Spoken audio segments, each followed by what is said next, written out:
Happy Friday if you are watching this on Friday, or happy whatever day of the week you are watching this on. If you are new here, my name is Maddie, and if you are not, then welcome back, and thank you for returning to my channel. It means a lot, makes me feel good, so thank you.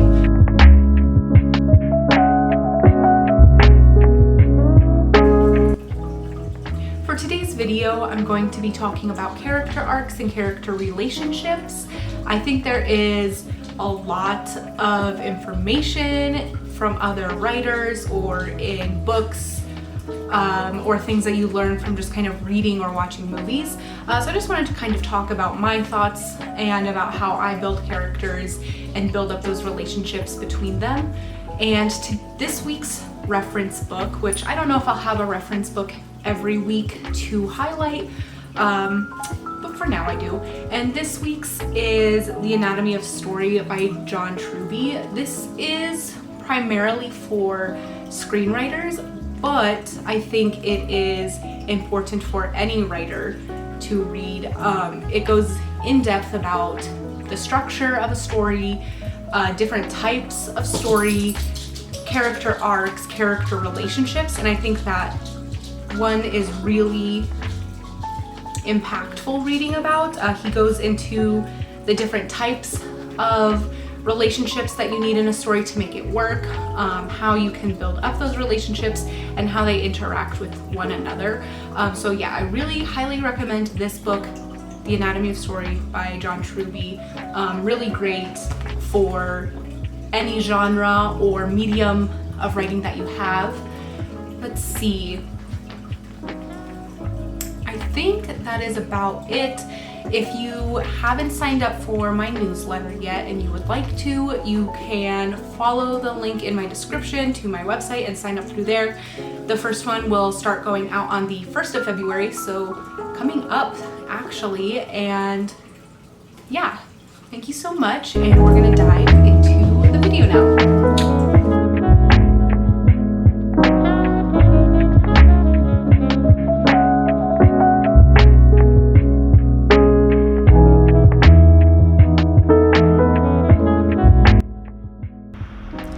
Welcome to VoiceOver Maddie. As you can see here, I'm setting up my 25-minute timer on my Forest app on my iPad and pulling up Scrivener, which, as I've been using it for the past 2 weeks, has become a really great word processor that I've been enjoying. One of the best features, I think, is that it has a bar at the top of the program that shows both how close you are to completing your daily word goal and your overall project word goal.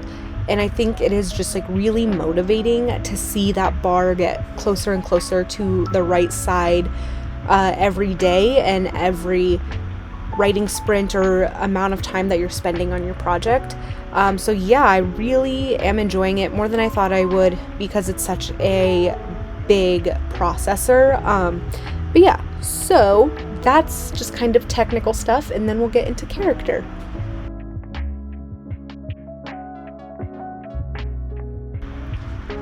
Character is such a fundamental part of the writing process because that is what we write about. We write about characters, whether or not they're human or anything like that.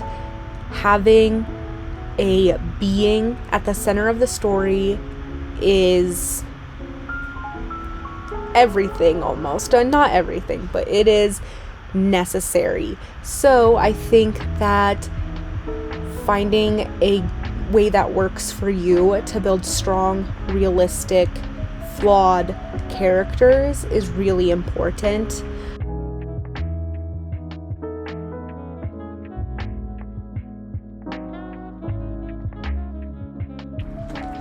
In The Anatomy of Story, John Truby lists out a few character functions to create an interwoven character web in which characters all relate to one another.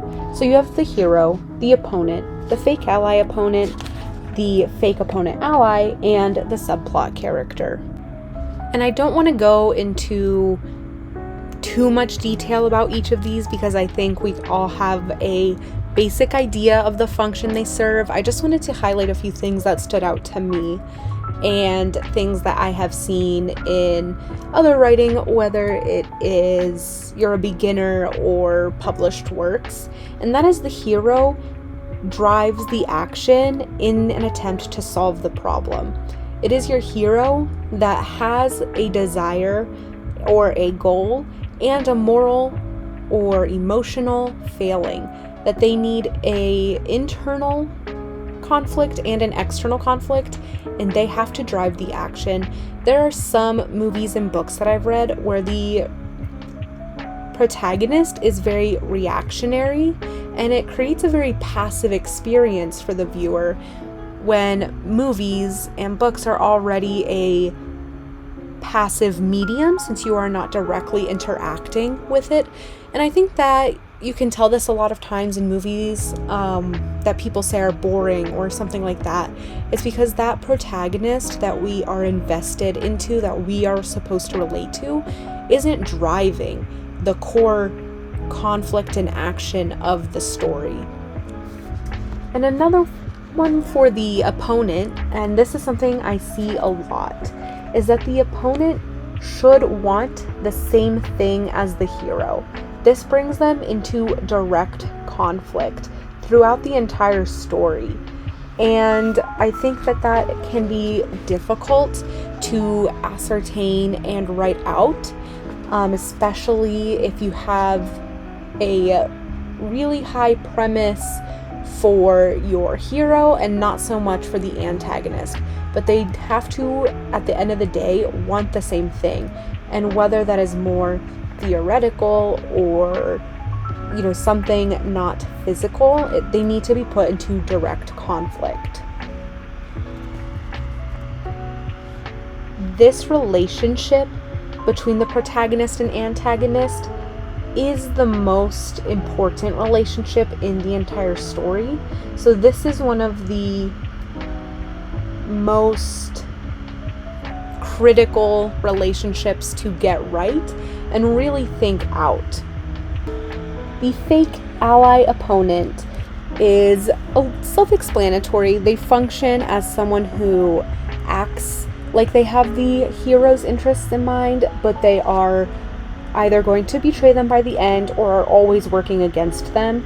And conversely, the fake opponent ally is someone who acts as though they are in opposition to the hero, but by the end they reveal themselves to be an ally.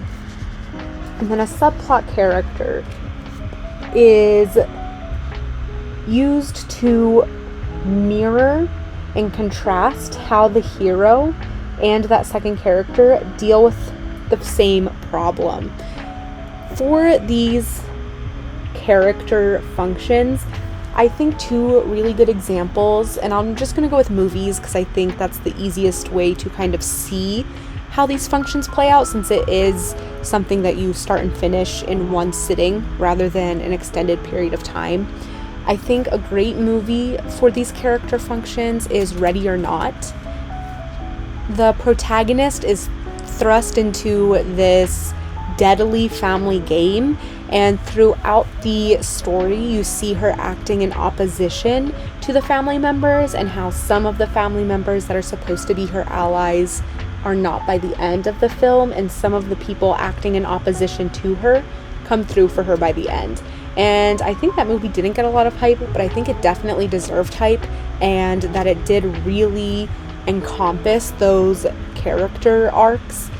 And as for a really good example of a subplot character, I think Jordan Peele's Nope is a great way to kind of understand how that works with the Gordy storyline and how Jupe handles the trauma of that spectacle in as a difference to the other characters with their traumatic spectacle. So really good examples to kind of see how these things play out.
then feel free to like the video or subscribe. Otherwise, I will see you next Friday. Bye.